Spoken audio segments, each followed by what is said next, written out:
السلام عليكم ورحمة الله تعالى وبركاته. بسم الله الرحمن الرحيم.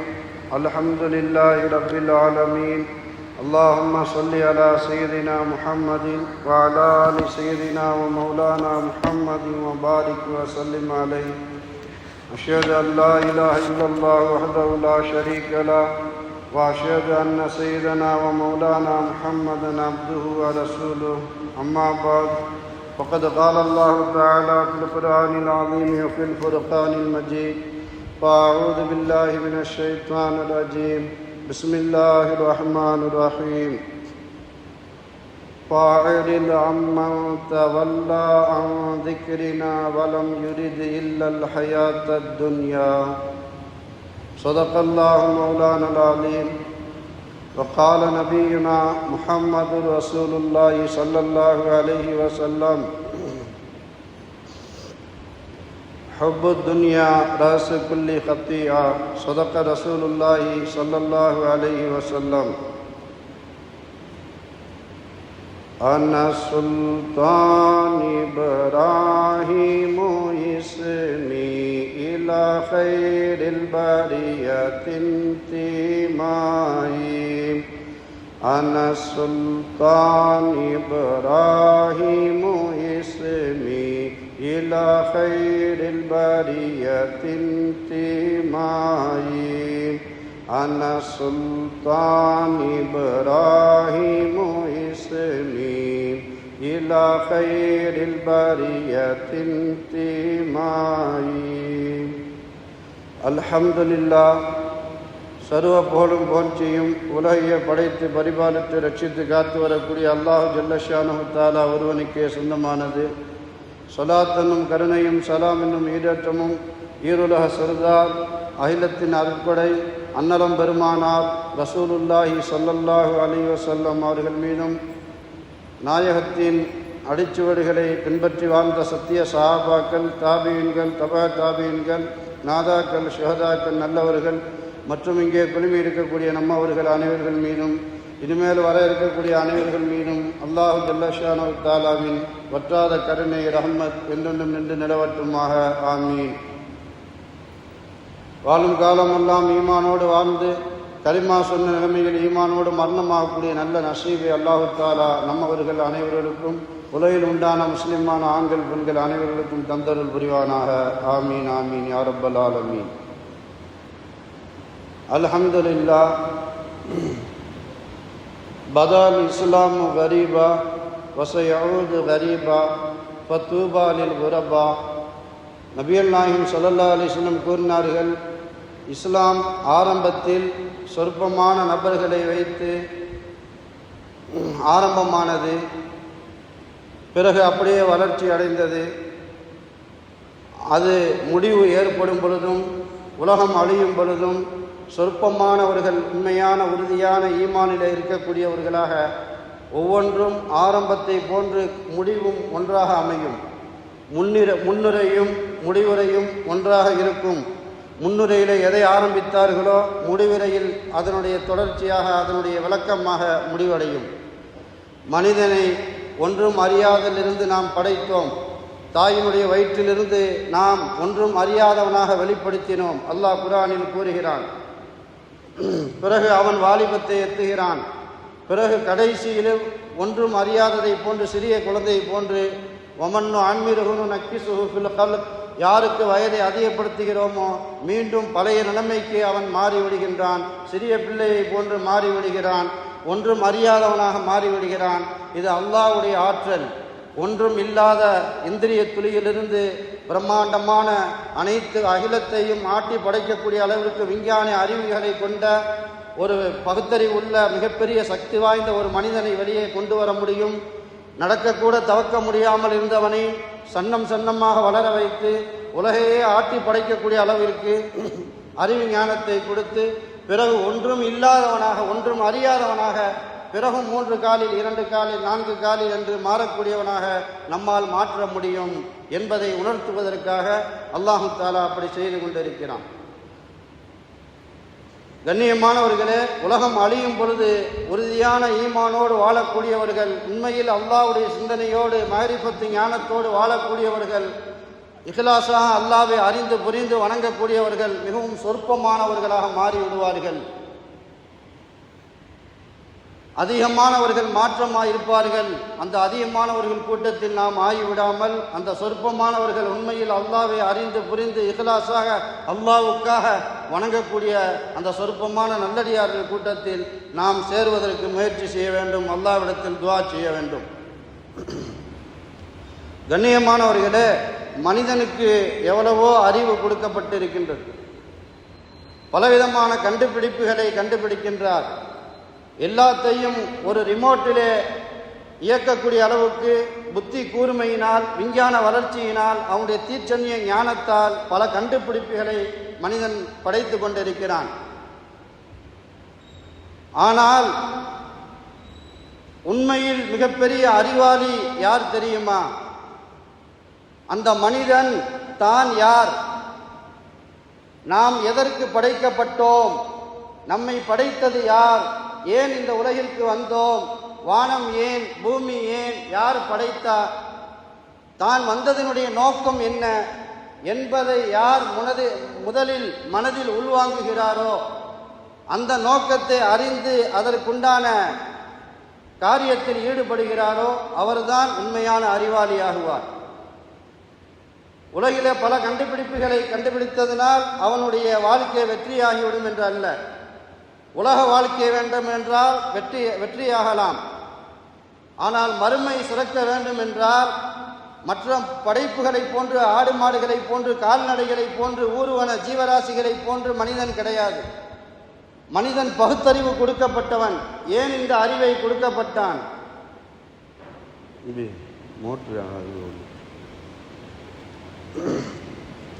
ஏன் இந்த அறிவை மனிதன் கொடுக்கப்பட்டான்?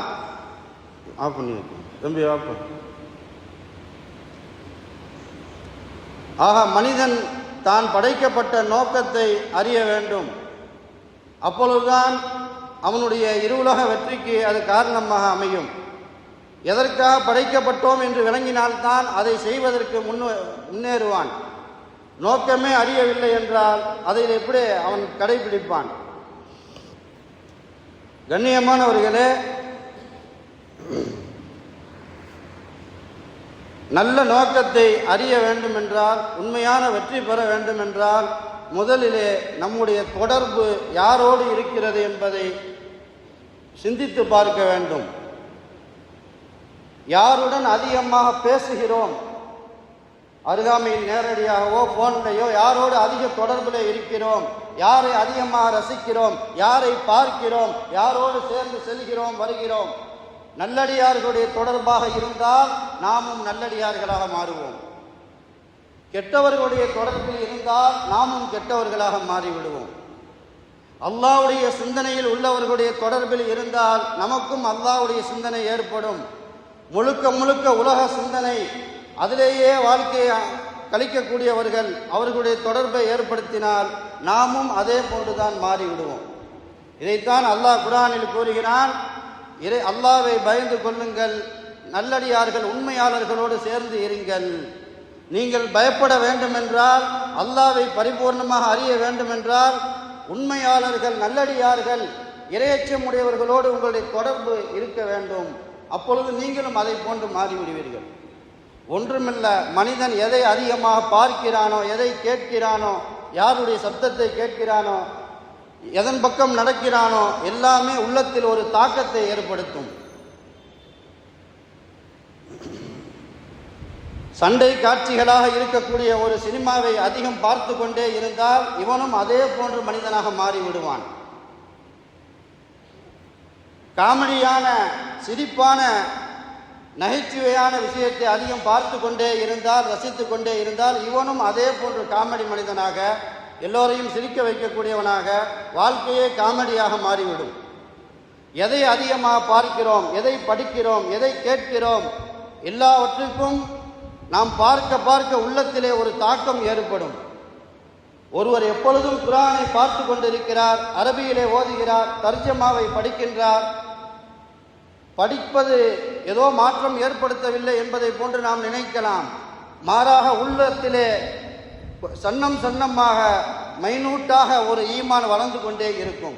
எதை அதிகமாக படிக்கிறோமோ உடனே மாறிவிடாது, உள்ரங்கத்தில் கொஞ்சம் கொஞ்சமாக ஏறி அவனை முழுவதுமாக நல்லவனாக மாற்றிவிடும். எந்த புஸ்தகத்தை படிக்கிறோமோ அதில் என்ன தூண்டப்படுகிறதோ அது அப்படியே நம்முடைய உள்ளத்தில் உள்வாங்கி நம்மையும் அதே போன்று மாற்றிவிடும். எனவேதான் நம்முடைய தொடர்பு நல்லடியார்களோடு இருக்க வேண்டும், தொழுகையாளியோடு இருக்க வேண்டும், தஹஜ்ஜத் தொழுபவர்களோடு இருக்க வேண்டும், அல்லாஹ்வுடைய சிந்தனையில் இருப்பவர்களோடு இருக்க வேண்டும், அவர்களை அதிகமாக பார்க்க வேண்டும். அப்பொழுதுதான் நம்முடைய வாழ்க்கை, நம்முடைய சிந்தனை மறுமையுடைய அல்லாஹ்வுடைய ரசூலுடைய சிந்தனையாக மாறும். அல்லாஹ் குர்ஆனில் கூறுகிறான், ஃபஅரில் அம்மன் தவல்லா அன் திக்ரினா வலம் யுரிது இல்லல் ஹயாத்தத் துன்யா. நாயகத்திற்கு சொல்வதை போன்று நம் அனைவருக்கும் அல்லாஹ் சொல்கிறான், ஃபஅரில் நபியை நீங்கள் புறக்கணித்து விடுங்கள். அம்மன் தவல்லா அன் திக்ரினா, நம்மை திக்ரு செய்வதை யாரெல்லாம் அதை விட்டு திக்ர் செய்வதை விட்டு திரும்பி செல்கிறானோ அவனை விட்டும் நீங்கள் திரும்பி செல்லுங்கள். நம்முடைய திக்ரு இல்லை அவனுக்கு, நம்முடைய ஞாபகம் இல்லை, தொழுகை இல்லை, பயானை கேட்பது இல்லை, தர்ஜுமாவை படிப்போம், தஃப்சீரை படிப்போம், மார்க்க சம்பந்தமான புஸ்தகங்களை படிப்போம்,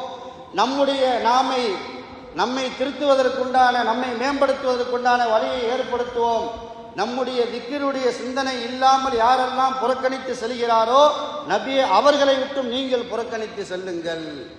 வலம் யுரிது இல்லல் ஹயாத்தத் துன்யா, உலக வாழ்க்கையை தவிர அவனுக்கு வேற நாட்டம் கிடையாது, அவனை விட்டும் நபியே நீங்கள் புறக்கணியுங்கள் என்று அல்லாஹ் கூறுகிறான். சிலருக்கு எப்பொழுதும் சிந்தனை உலகம், காசு, பணம், பணம், பணம், உலகம். அந்த சிந்தனையில் இருப்பவனோடு நாம் தொடர்பு வைத்தோமே என்றால் அவனுடைய வாழ்க்கை அப்படியே நம்முடைய வாழ்க்கையாக மாறும், அதிலே சந்தேகம் கிடையாது. எனவே மறுமையுடைய சிந்தனை, அல்லாஹ்வுடைய பயம், நல்லடியார்கள், இறை நேசர்கள், அவர்களை நாம் பார்க்கும் பொழுது, அமரும் பொழுது, அவர்களோடு பேசும் பொழுது நம்முடைய உள்ளமும் மாற்றம் ஏற்படும். நான் கெட்டவனோடு எல்லாம் பழகுவேன், ஆனால் நான் கெட்டவனாக ஆக மாட்டேன், இது ஒரு நல்லதை போன்று சொல்லுவார்கள். கண்டிப்பா ஒரு கால் இவனும் கெட்டவனாக மாறிவிடுவான். ஆக துனியாவுடைய வலம் யுரிது இல்லல் ஹயாத்த துனியா, உலக வாழ்க்கை தான் நமக்கு முக்கியம் என்று சிலர்கள் இருக்கிறார்கள். மறுமையாவது அது வரும்போது பார்ப்போம். உலக வாழ்க்கை தான், காசு, பணம், உலகத்தில் வெற்றி பெற வேண்டும், யாரை என்ன செய்தாலும் பரவாயில்லை, நமக்கு தேவை காசு என்று வாழக்கூடியவர்கள். அவர்களோடு நபியே நீங்கள் உங்களுடைய தொடர்பை துண்டித்து விடுங்கள், புறக்கணித்து செல்லுங்கள், அவர்களோடு சேர்ந்து அமராதீர்கள். யார் அல்லாஹ்வுடைய திக்ரிலே இருப்பாரோ அவர்களோடு நபியே உங்களுடைய அமர்வை ஆக்கி கொள்ளுங்கள் என்பதாக அல்லாஹ் கூறுகிறான். கண்ணியமானவர்களே, நாம் யாரோடு அதிகம் தொடர்பு வைத்திருக்கிறோமோ அதனுடைய தாக்கம் நம்மையே அறியாமல் நம்மை மாற்றிவிடும் என்பதை விளங்கிக் கொள்ள வேண்டும். அல்லாஹ் தஆலா சிலர்களை பற்றி கூறுகின்றான், யாலமூன லாஹிரம் மினல் ஹயாத்தி துன்யா, உலக வாழ்க்கையில் இந்த வெளிரங்க கண்ணுக்கு தெரியக்கூடிய இந்த உலக வாழ்க்கை, இதை மட்டும் நல்ல முறையிலே அறிந்து வைத்திருக்கிறார்கள். வஹும் அனில் ஆகிரத்திஹும் காஃபிலூன், மறுமையை பற்றி, மறுமையை விட்டும் அவர்கள் பொடுபோக்காக இருக்கிறார்கள். உலக வாழ்க்கையில் உண்டான எல்லா ஞானத்தையும் அறிந்திருக்கிறார்கள். எப்படி வெற்றி பெற வேண்டும், யார் யாரை பிடிக்க வேண்டும், என்னென்ன செய்ய வேண்டும்.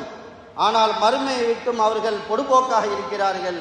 அப்பாவிகளை போன்று, சிறிய பிள்ளை வயதை போன்று, அறிவு வேலை செய்யாததை போன்று இருக்கிறார்கள். உண்மையில் உலக விஷயத்தில் மட்டும் அறிவு வேலை செய்கிறது, மறுமை விஷயத்தில் வேலை செய்யவில்லை என்றால் அவர்களுக்கு அறிவு இல்லை என்று அர்த்தமல்ல, மாறாக அவர்களுடைய நோக்கம் முழுவதும் உலகமாகவே இருக்கிறது. நாயகம் ஸல்லல்லாஹு அலைஹி வஸல்லம் கூறினார்கள், ஹுப்பு துன்யா ரஅஸு குல்லி ஹத்தியா, உலக மோகம்தான் எல்லா பாவத்துக்கும் தலையான காரியம். எல்லா பாவத்துக்கும் தலையான காரியம் உலக மோகம். உலகம் வெற்றி பெற வேண்டும், உலக படிப்பு படிக்க வேண்டும், நல்ல வேலை கிடைக்க வேண்டும், சம்பாதிக்க வேண்டும், வீடு கட்ட வேண்டும், இதுதான் நம்முடைய நோக்கம். மறுமை வரும்போது பார்ப்போம். கண்ணியமானவர்களே, அல்லாஹு தஆலா குர்ஆனிலே கூறுகின்றான், மா கலக்கன ஸமா வல் அர்த வமா பைனஹுமா பாத்திலா. மனிதர்களே, நீங்கள் நினைத்து கொண்டீர்களா இந்த வானத்தையும் பூமியையும் நாம் வீணாக படைத்திருக்கிறோம் என்பதாக நினைத்து கொண்டீர்களா? எந்த நோக்கமும் இல்லாமல், எந்த குறிக்கோளும் இல்லாமல் உங்களை படைத்தது, உங்களுக்கு பகுத்தறிவை கொடுத்தது, வானம் பூமியை படைத்தது. விசாலமான பூமி, வானம், நட்சத்திரங்கள், எத்தனை விதமான கோலங்கள், இத்தனையும் படைத்தது எந்த நோக்கமும் இல்லாமல் வெறுமனே படைத்திருக்கிறோம். வமா கலக்கன ஸமா வல் அர்த வமா பைனஹுமா பாத்திலா, வீணாக படைத்திருக்கிறோம் என்பதாக நீங்கள் நினைத்து கொண்டீர்களா? அப்படி நாம் படைக்கவில்லை. ஸாலிக லன்னுல்லதீன கஃபரு, இறை மறுப்பாளர்களுடைய சிந்தனை அது. இந்த உலகம் வீணாக படைக்கப்பட்டிருக்கிறது. யார் எப்படி வேண்டாலும் வாழலாம், உலகத்தில் வெற்றி பெற வேண்டும். என்ன நன்மையோ பாவமோ ஹலாலோ ஹராமோ எவனை என்ன வேண்டாலும் செய்யலாம், தீனை விற்கலாம், நம்முடைய மானத்தை விற்கலாம். நமக்கு நோக்கம் எது சத்தியம் அசத்தியம் அதை அறிவது கிடையாது. எவன் நல்லவன் கெட்டவன், நல்லவனோடு சேர வேண்டும், கெட்டவனோடு ஒதுங்கி இருக்க வேண்டும் என்பது கிடையாது. நமக்கு நோக்கம் காசு வேண்டும், அதுக்கு எவன் காலிலே விழுகுவதாக இருந்தாலும் விழுந்து விடுவோம் என்பதாக முழுக்க முழுக்க யார் உலகத்திலே சிந்தனையிலே இருக்கிறார்களோ, ஸாலிக லன்னுல்லதீன கஃபரு, இறை மறுப்பாளர்களுடைய சிந்தனை தான் அது. மூமின்களுடைய சிந்தனை உலகமாக இருக்காது. இது அற்பமானது. தூங்கி எழுந்திருப்பதை போன்று மறு உலக வாழ்க்கை இருக்கல்லவா, இது 50, 60, 100 வருடம் இருக்கட்டும், 120 வருடம் இருக்கட்டும், மறு உலக வாழ்வை முடிவே கிடையாது. அந்த நிரந்தர வாழ்க்கையிலே வெற்றி பெறுவதற்காக, சொர்க்கத்திலே வீட்டை கட்டுவதற்காக, கபருடைய வேதனை விட்டும் பாதுகாப்பதற்காக நாம் எதற்காக படைக்கப்பட்டோம்? அல்லாஹ்வை வணங்குவதற்காக படைக்கப்பட்டோம். பகுத்தறிவு எதற்கு கொடுக்கப்பட்டோம்? உலகில் உண்டான எல்லா படைப்புகளை சிந்தித்து இப்படிப்பட்ட பிரம்மாண்டமான படைப்பை படைத்த ரப்பு இது தானாக இயங்கவில்லை. ஒரு ரப்பு இயக்கிக் கொண்டிருக்கிறான். அவனுடைய மகத்துவத்தை விளங்கி, அவனுடைய சிந்தனையிலே மூழ்கி, அவனுக்கு நன்றி செலுத்தி, அவனுக்கு சிரம் பணிந்து, அவனுக்கு கட்டுப்பட்டு வாழ வேண்டும் என்பதற்காகத்தான் மனிதன் படைக்கப்பட்டிருக்கிறான். படைக்கப்பட்டதனுடைய நோக்கத்தை விளங்க வேண்டும். ஒமா கலக்கத்துல் ஜின்ன வல் இன்ச இல்லா லியஅபுதூன், அடிக்கடி கேள்விப்படுவோம். மனிதனையும் ஜின்னையும் வணங்குவதற்காகவே அன்றி படைக்கவில்லை. அல்லாஹ் நம்மை படைத்ததின் நோக்கமே அவனை வணங்குவதற்கு, அவனுக்கு அடிபணிந்து வாழ்வதற்கு, அவனுடைய ஏவலை எடுத்து நடப்பதற்கு, அவனுடைய தடைகளை விட்டும் தவிர்ந்து வாழ்வதற்கு, மறுமையுடைய சிந்தனைக்காக, சொர்க்கத்திற்காக, மறுமையுடைய வெற்றிக்காக நம்முடைய வாழ்க்கையை அமைக்க வேண்டும் என்பதுதான். ஒமா கலக்கன ஸமாவாத்தி வல் அர்த வமா பைனஹுமா லாயிபீன், இவ்வளோ பெரிய பிரம்மாண்டமான வானம், பூமி, நட்சத்திரங்கள், கோலங்கள், எல்லா மரம், செடி, கடல் எல்லாவற்றையும் விளையாட்டுக்காக படைத்தோம் என்று நினைத்து கொள்ளாதீர்கள். விளையாட்டுக்காக படைக்கவில்லை. சிறிய குழந்தைகள் கடல் கரையிலே மணலிலே வீடு கட்டும், அதுபோன்று விளையாட்டுக்காக நாம் படைக்கவில்லை. பிரம்மாண்டமான உலகத்தை படைத்து, பிரம்மாண்டமான அந்த உலகத்தை அறியக்கூடிய பிரம்மாண்டமான பகுத்தறிவை கொடுத்து, இதை வைத்து மனிதன் சிந்திக்க வேண்டும், அறிந்து புரிந்து வணங்க வேண்டும் என்பதற்காகத்தான் நாம் படைத்திருக்கோம் என்று அல்லாஹ் கூறுகின்றான். அல்லாஹ் குர்ஆனிலே கடைசியாக இறக்கிய வசனம் என்ன தெரியுமா? வத்தகு யௌமன் துர்ஜஊன ஃபீஹி இலல்லாஹ் சும்ம துவஃபா குல்லு நஃப்ஸின் மா கஸபத் வஹும் லா யுظ்லமூன். ஒரு நாளை பயந்து கொள்ளுங்கள், ஒரு நாளை பயந்து கொள்ளுங்கள். அந்த நாளையிலே நீங்கள் அனைவரும் ரப்புடைய சன்னிதானத்தில் மீட்டி கொண்டு வரப்படுவீர்கள், நிப்பாட்டப்படுவீர்கள். சும்ம துவஃபா குல்லு நஃப்ஸின் மா கஸபத், ஒவ்வொரு ஆத்மாவும் என்ன செய்ததோ அதற்குண்டானதை பரிபூர்ணமாக கொடுக்கப்படும். நன்மையோ தீமையோ என்ன செய்ததோ அதை பரிபூர்ணமாக கொடுக்கப்படும். வஹும் லா யுظ்லமூன், யாருக்கும் அநியாயம் செய்யப்பட மாட்டாது. அப்படிப்பட்ட ஒரு நாள் இருக்கிறது. நாம் பிறந்தோம், வாழ்ந்தோம், அனுதினமும் சூரியன் வருகிறது மறைகிறது, ஜும்மா வருகிறது செல்கிறது, மாதம் வருகிறது கடக்கிறது, வருடம் வருகிறது. எத்தனை வருடங்கள் கடந்து விட்டன. நாம் யார்? நம்மை படைத்த ரப்பு எவ்வளோ ஆற்றல் மிக்கவன், எதற்காக படைத்திருக்கிறான், படைத்த நோக்கத்தில் நாம் எவ்வளவு நிறைவேற்றி இருக்கிறோம். அல்லாஹ் குர்ஆனிலே கூறுகின்றான், ஈமான் கொண்டவர்களே, அல்லாஹ்வை பயந்து கொள்ளுங்கள், மறுமைக்காக என்ன தயாரிப்பு செய்திருக்கிறீர்கள் என்பதை உங்களை நீங்களே சிந்தித்து பார்த்து கொள்ளுங்கள். மறுமைக்காக எவ்வளவு நேரம் துனியாவுக்காக செலவழிக்கிறோம்? துனியாவுக்காக ஒரு மனிதர் எத்தனை மணிக்கு எழ வேண்டுமோ எழுந்திருப்பார், எவ்வளோ நேரம் விழிக்க வேண்டுமோ விழித்திருப்பார். அல்லாஹ்வுக்காக, அல்லாஹ் நம்மை படைத்ததின் நோக்கமே வணங்குவதற்கு என்று சொல்கிறானே, அந்த ஃபஜ்ர் தொழுகைக்காக நாம் எழுந்தோமா, தஹஜ்ஜத்துக்காக எழுந்தோமா என்பதாக உங்களை நீங்களே கேள்வி கேட்டுக்கொள்ளுங்கள். மறுமையிலே வெற்றி பெறுவதற்கு எவ்வளோ தயாரிப்பு உங்களிடத்தில் இருக்கிறது, எவ்வளவு இல்லாமல் இருக்கிறது. இல்லாமல் இருப்பதை நினைத்து தௌபா செய்து இதற்கு மேலாவது நீங்கள் திருந்தி வாழுங்கள். கால்நடைகளை போன்று ஆகிவிடக்கூடாது. பகுத்தறிவு கொடுக்கப்பட்டவர்கள், ஒரு பெரிய அமானிதம் கொடுக்கப்பட்டவர்கள். ஒரு குறிக்கோள் உங்களுக்கு இருக்க வேண்டும், லட்சியம் இருக்க வேண்டும். நம்மை படைத்ததனுடைய நோக்கம் என்ன? எனவே நீங்கள் மறுமைக்கு தயார் செய்யவர்களாக ஆக வேண்டும் என்பதாக அல்லாஹு ஜல்ல ஷானஹு தஆலா நமக்கு உணர்த்தி காட்டுகின்றான்.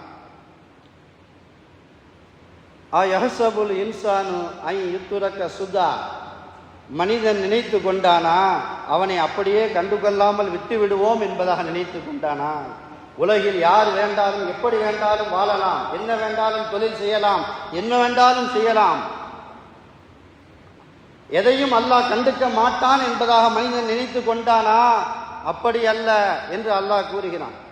இதற்கு இமாம் குர்துபி ரஹ்மத்துல்லாஹி அலைஹி கூறுகின்றார்கள், பிலா அம்ரின் வலா நஹியின் ஃபித் துன்யா, உலகத்திலே எந்த ஏவலும் அவனுக்கு கிடையாது, எந்த தடையும் கிடையாது, எந்த கடமை உணர்வும் கிடையாது, எப்படி வேண்டாலும் வாழலாம், என்ன வேண்டாலும் செய்யலாம் என்று நினைத்து கொண்டானா?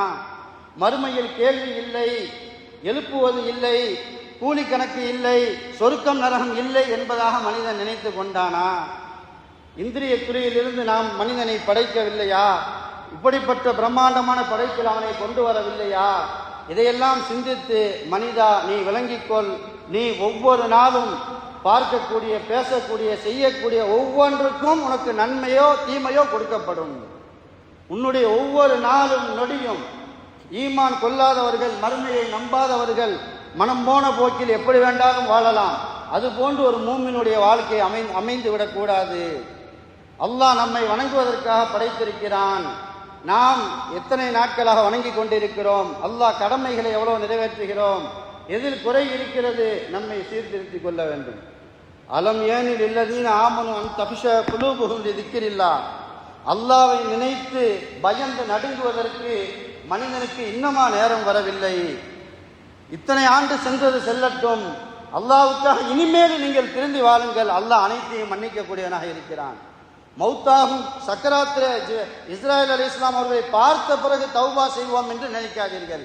நிறைய பேர் நினச்சிக்குவாங்க, அல்லாஹ் தான் கிருபையாளன் சொல்கிறாங்களே, நான் இஸ்ராயேல் அலைஹிஸ்ஸலாத்தை பார்த்த உடனே அப்பொழுது யா அல்லாஹ் மன்னிச்சிருந்து கேட்டுவேன். கண்ணியமானவர்களே, தௌஃபீக்கு கிடைக்குமா என்று தெரியாது. பாவ மன்னிப்பு கேட்க வாய்ப்பு கிடைக்குமா? எனவே நாம் இன்றைய பொழுதிலிருந்து மனதிலே உறுதிமொழி எடுக்க வேண்டும். அல்லாஹ் வீணாக நம்மை படைக்கவில்லை, வானம் பூமியை வீணாக படைக்கவில்லை, அவனை வணங்குவதற்காக படைத்திருக்கிறான். இனிமேல் நாம் அவனுடைய கடமைகளை எடுத்து நடக்க வேண்டும். இனிமேல் அவன் தடுத்த தடைகளை விட்டு தவிர்த்து வாழ வேண்டும் என்று ஒவ்வொருவரும் தன்னையே கேள்வி கேட்டு திருத்திக் கொள்ள வேண்டும். அப்பொழுதுதான் மறுமை வெற்றியாக அமையும். அல்லாஹு ஜல்ல ஷானஹு தஆலா நம்மவர்கள் அனைவர்களையும் இம்மையிலையும் மறுமையிலையும் மகத்தான முறையில் வெற்றி பெற்ற நல்லடியார்கள் கூட்டத்தில் சேர்த்து அருள் புரிவானாக. வாஹிரு தாவானா அனில் அல்ஹம்துலில்லாஹி ரப்பில் ஆலமீன்.